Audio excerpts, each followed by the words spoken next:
meninggalnya Ko Alvin ya.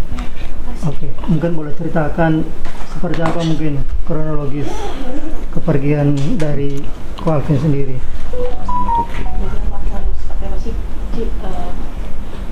Akhirnya penyebab wafat beliau seperti apa? Bisa ceritakan? Jadi kalau kronologis itu kan tadinya habis cuci darah ya. Kita biasanya cuci darah 2 kali seminggu. Cuman karena waktu itu memang pulang dari Cina, di sana kan cuci 3 kali seminggu. Dirasa lebih baik gitu, lebih bersih, nggak gatal-gatal. Jadi di sini kita mau samain juga. Jadi setelah hari Jumat kita cuci darah, Sabtu kita minta cuci darah lagi ekstra karena ya kan yang gagal ginjal banyak ya, kita dapat slotnya ya bisanya di hari Sabtu lagi gitu. Terus setelah pulang cuci darah itu memang lemes banget ya. Biasanya memang butuh tidur setelah cuci darah. Terus pokoknya pulang-pulang itu sekitar sore, dia lemes banget, dia mau tidur karena memang udah beberapa hari Nggak tidur, nggak makan? ya susah tidur dan susah Karena makan. obat? Ya, terus habis itu pokoknya semalam itu baru pulang dia minta tukang pijit. Oke, kita pijit. Oke, kita panggil tukang pijit. Udah dikasih obat untuk tambah darah. Terus dia juga minta obat tidur, saya kasih. Obat tidur juga udah resep dokter ya, karena memang susah sekali tidur. Kasihan kan. Ya udah dikasih. Terus habis itu setelah pijit ya udah dia tidur. Dari semalam saya bentar-bentar jagain, liatin, sejam sekali saya lihat. Oh masih tidur, masih oke. Terus waktu itu pagi itu memang rencananya berangkat ke Surabaya. Saya sempat bangunin jam 5:30 pagi. Kok ini, ayo mau berangkat ke Surabaya nggak? Mau, dia bilang mau. Terus dia angkat tangannya gitu, terus mau. Ya udah saya angkat bangunin kan, karena dia memang ternyata nggak kuat dia begini. Saya angkat, sempat saya angkat, duduk, masih sempoyongan. Terus saya bilang udah nggak usah ke Surabaya, udah ini lemes begini, udah lanjut aja tidur nggak apa-apa. Karena dari sebelum-sebelumnya kamu kurang tidur. Terus dia lanjut tidur lagi. Terus itu kan 5:30 pagi. Terus 5:30 pagi karena saya semalaman belum tidur. Pagi itu Mbak udah bangun. Saya minta gantian sama Mbak tolong nitip ya. Dikit-dikit liatin si bapak takutnya jatuh apa gimana. Terus saya tidurlah ke atas. Tapi itu pun jam 8, jam 9 saya masih turun lagi ke bawah. Masih lihat, masih ngecek, masih tidur. Oh oke, nggak apa-apa. Terus saya lanjut tidur lagi kan, tapi tetap saya nitip sama Mbak tolong dicekin bentar-bentar.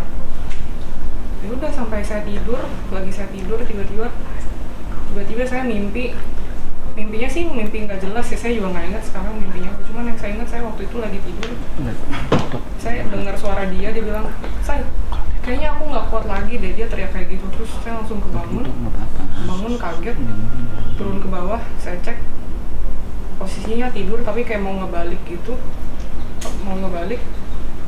tapi kayak setengah badan gitu, kakinya masih kelentang, badannya mau ngebalik. Terus saya giniin, terus udah agak ini kan, udah agak biru. Terus kok saya gini-gini, saya kok nggak respon, tapi birunya langsung ini lagi, putih lagi, kayak normal lagi. Terus udah saya langsung teriak, panggil orang-orang minta bantu bawa ke rumah sakit terdekat. Di rumah sakit dicek EKG udah kasih stol. Berarti pada saat masih di rumah di gini udah masih ada napasnya nggak, atau udah? Saya nggak berani ngecek, saya takut ngecek. Saya udah begitu nggak respon, udah kayak gitu udah langsung angkut ke sana, nggak berani ngecek lagi. Siapa aja waktu itu di rumah?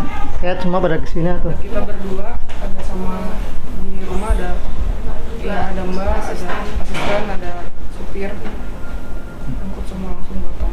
Kak, ini kan menjawab semua terkait statement yang viral ya, mungkin terkait meninggalnya Alvin karena podcast Densu katanya. Mungkin itu banyak pertanyaan ya dari netizen juga itu.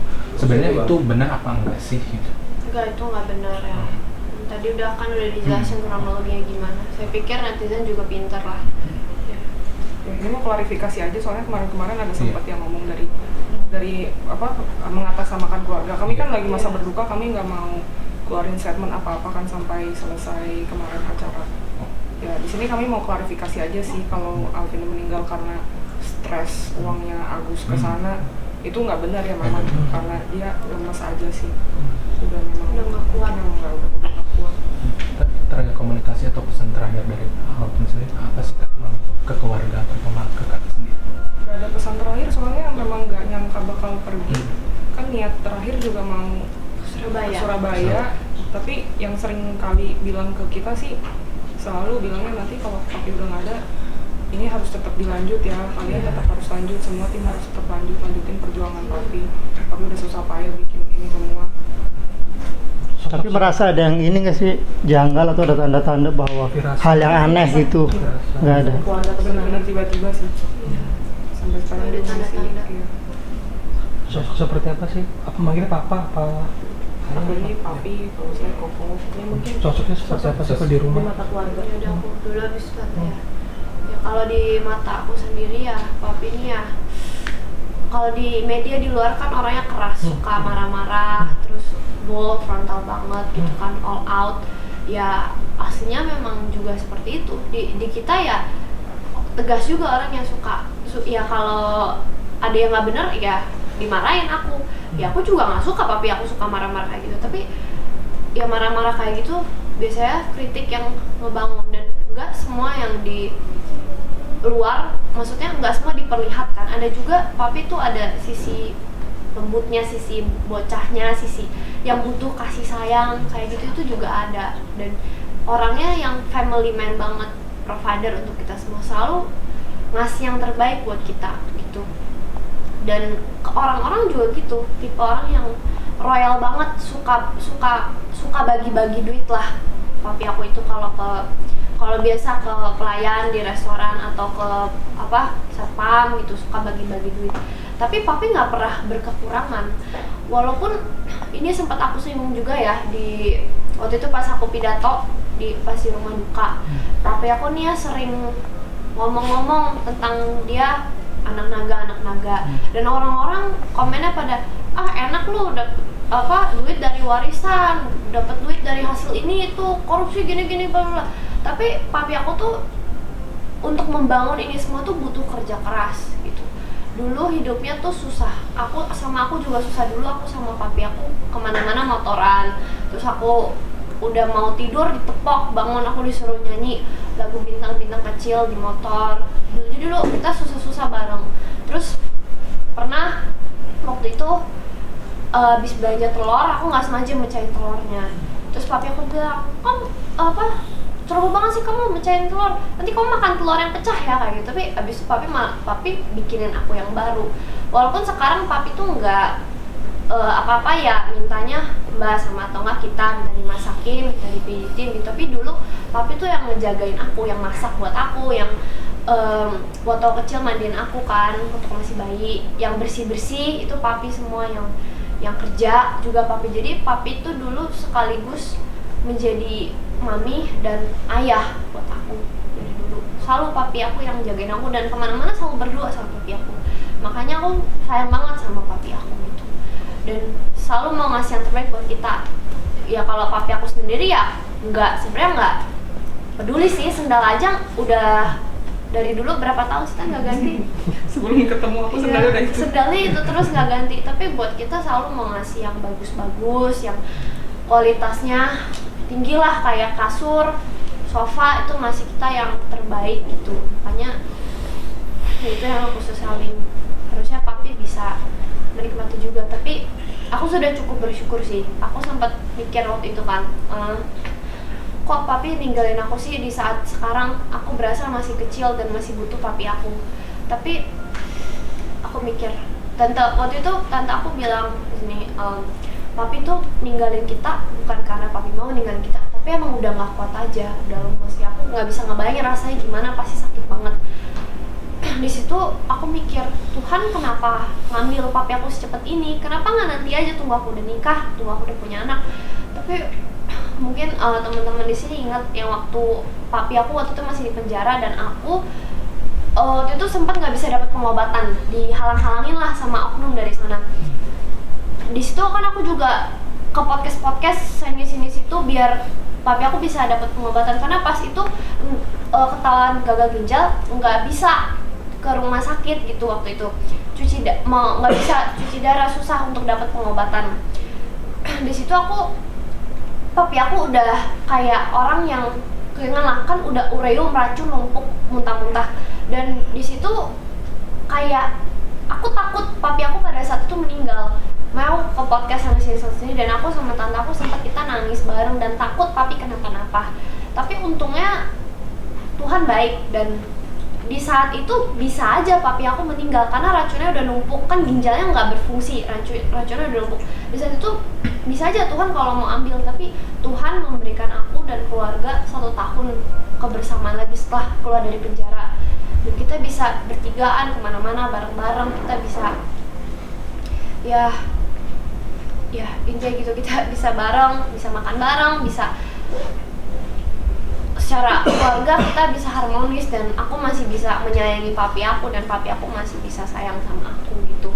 Aku waktu SMP nggak begitu dekat sama papi aku karena papi aku juga tipikal orang yang keras, tapi nggak tahu kenapa karena di situ pada saat papi aku masuk penjara, aku kayak ngerasa papi aku ini juga anak yang butuh kasih sayang gitu. Kayak papi aku tuh juga kayak anak kecil yang butuh disayang gitu loh. Kadang bertingkah kayak bocil, apalagi kalau ke tante aku muy kayak gitu. Walaupun pasti di sini nggak adanya, karena papi aku kalau di podcast kan marah-marah terus bentak-bentak oknum polisi lah. Tapi kalau sama keluarga ya kayak gitu, suka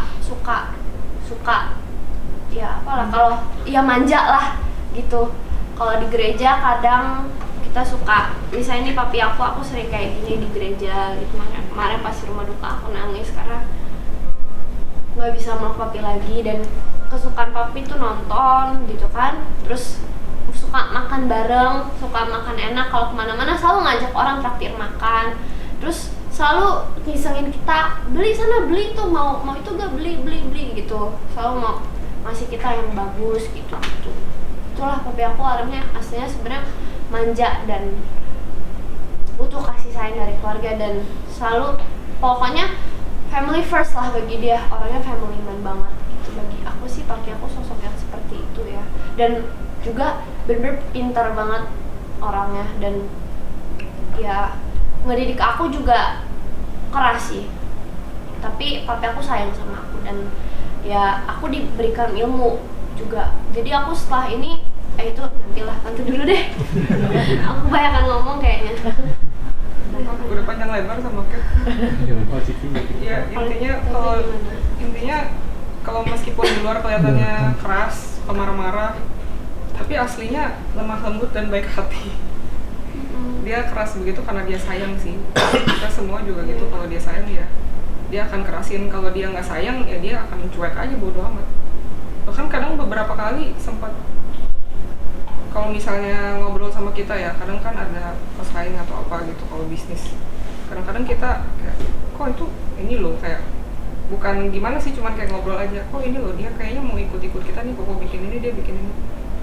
Setiap kali ada yang kayak begitu, dia tuh selalu udah biarin aja gitu.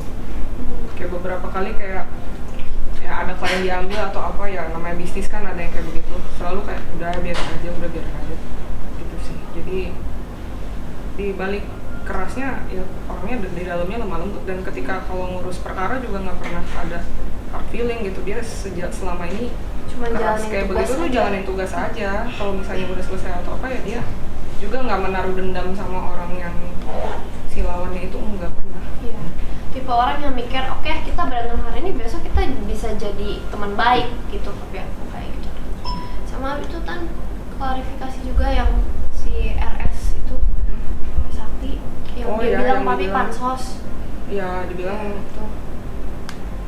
Katanya yang perkara Agus Novi itu cuma untuk pansos-pansosan. Kemarin nggak gitu sih sebenarnya, ya mungkin salah sebut aja pilihan katanya, tapi maksudnya bukan pansos-pansosan sih itu. Memang dari awal nggak mau gimana sih, mau pure ngebantu aja. Dari awal udah bilang sama kita di sosmed kan, ini kenapa sih nih, ini FYP Agus mulu nggak beres-beres. Iya, kan ayo beberapa kita beresin ya, kayak gitu. Kan beberapa media juga udah banyak yang ngontek kan, suruh kasih tanggapan kan, tapi nggak pernah digubris kan. Sampai diminta tolong sama temennya buat bantuin, ya udah akhirnya dia maju. Itu pun bilang dulu sama kita, Iya. saya ini aku mau maju bantuin Agus. Tapi kalau aku maju bantuin Agus, pasti aku bakal dibully satu Indonesia. Loh, terus kenapa? Ya nggak apa-apa, kasihan saya orang udah buta begitu, mana ada sih yang mau buta habis gitu dibully satu Indonesia. Kamu bayangin kalau kamu punya saudara apa keluarga kamu digituin gimana gitu. Udah, tapi dia tetap bodo amat. Iya. Sama kayak waktu dulu dia ditahan juga gitu, kayak udah pernah yang pernah. udah surain gitu. Iya. Kalau aku nanganin ini saya bisa ditahan ini, dia bilang gitu. Tapi kalian siap-siap ya, saya mau ditahan gitu, saya mau diincar ini. Jadi dia tuh kalau pegang kasus atau apa tuh nggak pernah setengah-setengah. iya, selalu all out sampai akhir. Ya, meskipun mulutnya kayak gitu ya itu karena dia menjalankan tugas aja sih. Ya kan dia ya kalau bukan kayak begitu bukan Alvin Lim namanya. Banyak yang rekan-rekan sejawat seprofesi yang mengatakan bahwa keinginan Ko Alvin putri-putrinya ingin meneruskan cita-cita sebagai pengacara. Seperti apa? Apakah benar? Iya, pastinya aku bakal lanjutin perusahaan papi aku. Aku bakal jadi pengacara dan aku berbeda sama papi aku. Walaupun banyak yang bilang ini mirip sama bapaknya. Ada kemiripan, cuman gaya aku kalau papi kan lebih berani banget, bold, all out. Kalau aku tipe yang lebih ya, menurut aku lebih kalem sih. Tapi ya aku juga ada kemiripan sama papi aku. Tapi ya papi aku pernah bilang, kamu kalau bisa jadi pengacara kamu nggak harus ikutin papi kan yang memang tipenya kayak gini, kamu bisa pilih style kamu sendiri kayak gimana gitu. Jadi yang pasti aku bakal terus lanjutin dan ya ada kemiripan sama papi aku, cuman nggak bener-bener kayak papi aku banget yang apa ya, kalau ngomong nggak, pokoknya kalau papi yang ngomong kan nggak ada tuh di filter sama sekali, ngomong apa aja yang ada di pikirannya. Kalau aku ya aku lebih berhati-hati kalau berbicara gitu sih. Tapi ya otak aku kalau kata orang ya 11-12 sama papi aku. Cuman ya enggak semuanya yang di otak aku keluarin. Aku masih lebih hati-hati lah orangnya gitu sih. Tapi aku bakal terus lanjutin karena aku nggak bakal bikin yang papi aku bangun dari susah payah sampai udah jadi sekarang sia-sia gitu. Tapi tidak dalam waktu sekarang karena aku kan masih SMA ya sekarang. Ya bentar lagi aku lulus. Aku kuliah dulu 3 tahunan, aku kuliah nanti ngambil bisnis sama hukum, jadi langsung sekaligus gitu biar gelarnya dalam 3 tahun kayak double major gitu tapi di kuliahan yang berbeda gitu. Terus abis itu pas kuliah ya aku sering-sering juga ke kantor lah, aku belajar lah gimana itunya dan aku nanti bakal lanjutin jadi pengacara. Tapi ya jadi pengacara kan nanti kan pas udah umur 25 kan baru bisa beracara. Ya selama itu ya kantor nggak tutup. Iya, kantor nggak tutup, masih terus lanjut ya, pokoknya. Kemarin juga setelah pas banyak berobat juga si Colvin ini nggak banyak ngurusin kantor sih karena kantor udah jalan. Cuma dia memang gitu aja, suka. Emang hobinya aja. Emang hobi. Iya, orang banyak yang bilang kayak ini harusnya nggak usah ngurusin ini kan si Alvin jadi stres gara-gara ngurusin itu. Enggak, justru itu hobinya, cara mengalihkan rasa sakitnya gitu loh. Suka gitu, papi aku tuh suka berantem orangnya. Kerja. Iya, suka kerja, suka berantem kayak gitu. Kerjaannya ya itu. Iya, namanya pengacara. Iya, seru gitu bagi dia gitu. Ya aku ngerti juga sih karena kalau misalnya kita lagi berantem sama orang, adrenalin kita tuh jadi naik. Emang rasanya tuh fun, seru kayak gitu. Itu sih, tapi ya kita tuh padahal sering nasihatin dan sering khawatirin gitu sering khawatir lah sama papi. Kita kayak sering, aduh papi tuh ngomong kayak gitu nggak apa-apa tuh gini gitu, tapi papi kayak udah nggak apa-apa beb, ini namanya kerjaan ya resikonya gitu. Itu papi dihujat orang gini udahlah beb, biarin aja. Itu kita sebagai pengacara itu resikonya, nggak bakal semua orang suka sama apa yang kita lakukan kayak gitu.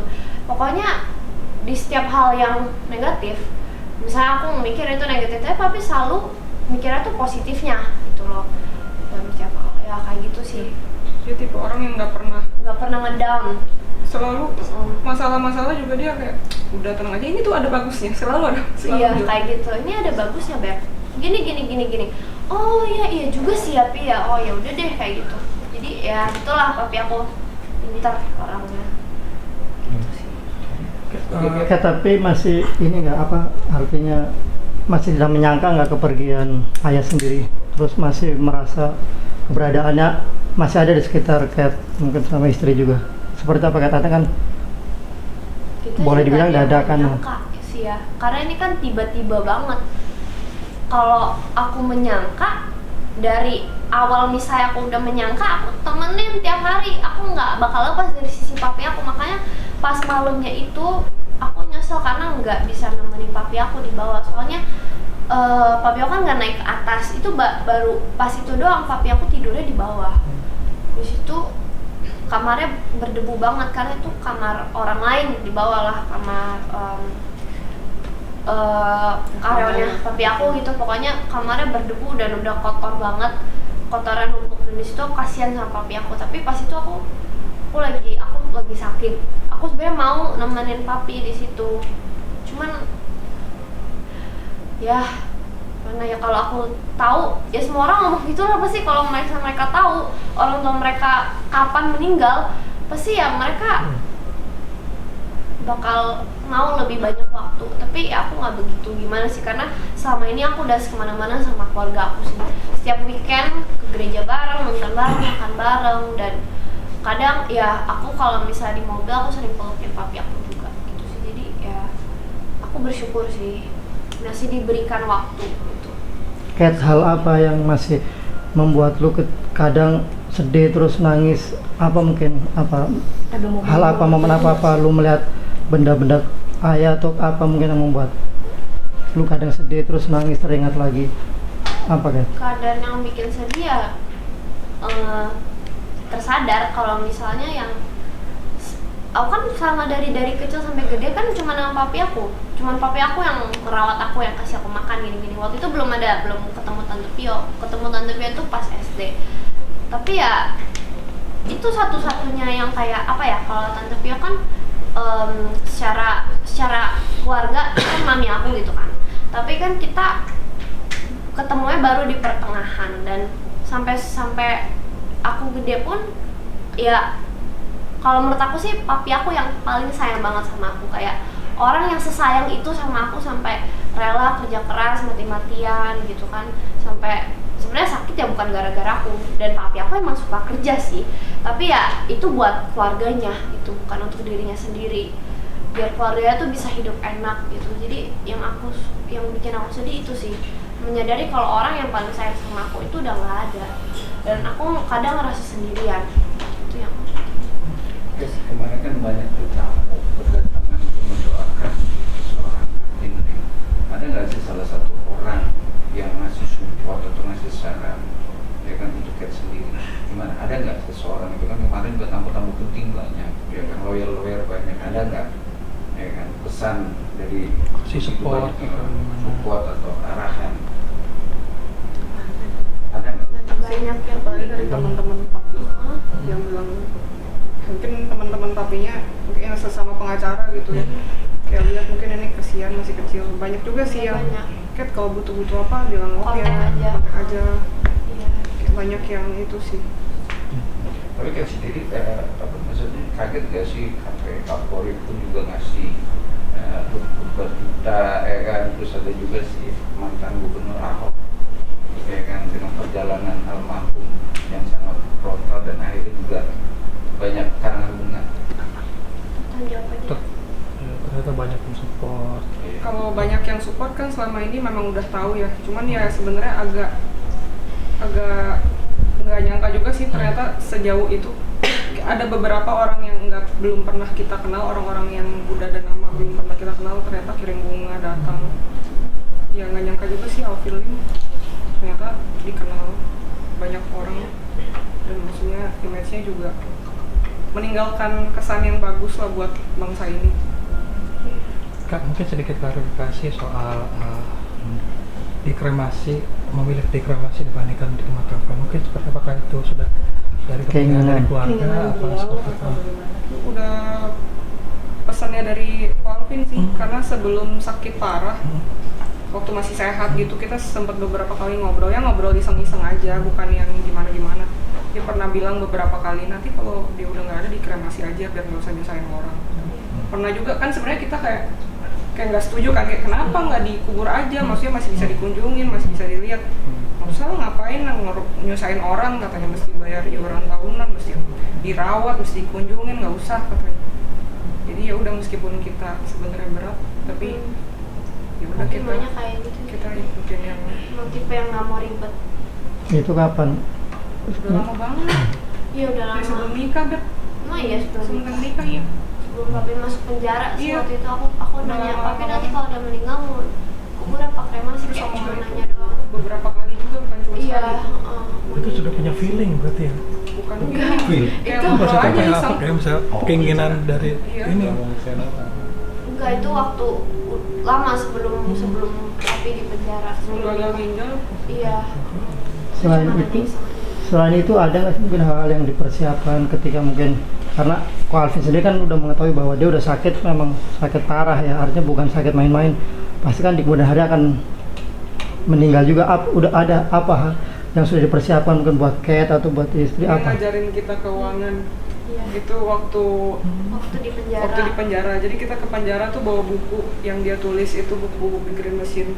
Nah, itu bukunya. Kalau mau itu Iya. ke Mario boleh ambil. Yang Iya, jadi hijau itu. setiap kali kita ke penjara kita bawa Belajar. buku, belajar. Jadi sebelum kan dia ngajar kelas keuangan. Ngajar, iya. Jadi setiap kali kita tahanan kita bawa buku ini, bawa pulpen, bawa catatan. Jadi kita belajar. Jadi sebelum kan akhirnya setelah keluar kan bikin kelas ngajar itu. Iya. Sebelum ada itu kita udah dapet kelas Kita udah premium dapet kelas dulu ya sama papi. Jadi kita diajarin lah gimana caranya untuk dapat passive income tiap bulan, Iya. dan ilmu yang pasti nggak akan gagal. Dan itu ada nanti. Papi aku kayak kan waktu itu ajarin kita dulu. Nah habis itu papi aku bikin kelasnya sendiri. Udah dari kapan sih kan? Udah sampai Oh, ini udah batch 8 8. ya. Batch 8. Udah 8 kelas itu. Papi aku Ini bikin. kita diajarin option strategi trading, yang strategi Alvin- option kayak gitu. yang Alvin nemuin sendiri. Jadi Iya. dia kan dulu di bank ngelolain uang kota kan, San Francisco, itu dia kelola. Maksudnya untuk dia bisa sampai kayak gitu kan nggak sembarangan. Dia disekolahin juga sama bank, dia ambil sertifikasi seri 7. Jadi untuk ngelola uang sebanyak itu tuh diajarin dulu sama bank itu, disuruh sekolah dulu supaya jangan rugi. Kan masa uang orang di bank ditaruh, diputerin rugi gitu. Jadi ada banyak strateginya. Dan dia udah ajarin kita sebagian sih. Iya udah, ya kita udah ngepraktekin juga, dan ya itu emang berhasil. Dan yang sampai sejauh ini yang batch 8 ini ikut kelas ini juga bisa berhasil lah bagi mereka, nggak ada yang komplain sih. Jadi kalau misalnya teman-teman di sini yang nonton mau ikut kelasnya bisa langsung hubungin. Iya. Kita masih iya. Kelasnya masih ada gitu. Sebenarnya sebelum kelas juga ada juga temennya satu yang diajarin tuh. Bisa juga tuh, ntar dia nanya-nanya, terus udah bisa jalan sendiri. Maksudnya gimana? Itu ada satu yang diajarin sebelum buka kelas, sebelum ngajarin kita. Pernah ada yang diajarin juga. Terus ya udah akhirnya main sendiri. Jadi kita diajarin strategi ya. Iya. Ini bahkan nggak diajarin di dia yang sekolah itu kan diajarin kan taktiknya Ini kayak trader nggak diajarin di kuliah ya. Jadi dia nemuin strategi, nemuin sendiri, formula ya. sendiri dia. Jadi kalau misalnya di sini teman-teman ada yang mau join aja. Kita kelasnya. masih Itu bisa berlanjut. menurunkan ilmunya Iya. Alvin Lim, tenang aja. Ya kan aku kita berdua kita bakal lanjutin apa yang papi aku udah bangun. Kan papi aku bukan cuman secara hukum ya dia, bukan cuman layanan jasa hukum, tapi papi aku juga ada perusahaan keuangan yang itu ada kelas dan ada ya itulah pokoknya training keuangan. Jadi kalau misalnya mau ikut sampai sekarang masih berjalan. Kan doa untuk dari Atau bukan doanya. pesannya juga untuk netizen, untuk selama ini kan sering dapat hujatan atau segala macam ya, mungkin pesan juga untuk netizen dan doa terakhir juga ke netizen juga untuk maaf sama netizen. Juga intinya berterima kasih kepada yang mendoakan Ya. almarhum. Terima kasih buat netizen semua yang sudah banyak mendukung. Ya, makasih banyak. Ya kalau yang ngehujat-hujat ya kan kita anggapnya nanti netizen yang paling bener lah. Kita mah sebenarnya kita mau ngomong apa juga salah aja sih. Iya. Kita kalau haters mah haters aja. Iya. Cuma kalau yang mendukung ya terima kasih. Iya. Kita nggak akan hilang, maksudnya kita akan tetap berusaha untuk melanjutkan perjuangannya. Mohon dukungannya lagi tetap juga kita ya. lanjutin perjuangan Ya, Papi. karena sesuai pesannya si Papi. Perusahaan Papi kita tetap bakal tetap lanjutin legasinya dia gitu. Oke. masih berlanjut bahkan sampai sekarang. Ya kalau misalnya apa ya netizen kita ya emang iya kalau kita mau ngapain pun di mata mereka pasti salah. Kemarin aku di rumah duka ya aku kan nggak siap ya, pikiran lagi kemana-mana kan, lagi nangis lagi gimana Baru kan, nganterin baru nganter dari rumah sakit dari mau sini. langsung pergi, aku pakai jaket putih terus celana pendek segini, terus ada yang komen di TikTok itu anaknya aku pakai kolor ya kan, terus kayak Serba salah udah. Kalau Gimana? kita gembel di komen, iya, tapi kalau nanti kita kalau kita terlalu cantik-cantik, bergaya, wah mereka seneng, enggak, wah langsung enggak laris, berdosa ya. salah udah pakai iya salah. udah semuanya. Jadi kita mah pasrah aja udah, netizen mau apa, pokoknya kalau yang dukung terima kasih, kalau yang menghujat ya udah apa mau dikata terserah gitu, kita nggak bisa rubah pandangan orang, ya terserah dia aja. Kita hanya ngejalanin apa yang menurut kita benar, Iya. sama itu benar ya kita fight for it, sama kayak ya bapakku kayak gitu, apa yang menurut dia benar ya udah, menurut dia itu oknum polisi ya dia kata-katain kayak gitu, kayak gitulah bapakku. Kita nggak bisa semua omongan orang kita pikirin apa gimana, karena nggak semua orang ngekritik itu ngehujat biar untuk kita gitu loh. Harus ada yang kita bodo amat lah kayak gitu. So Itu much sih. luas. Oke.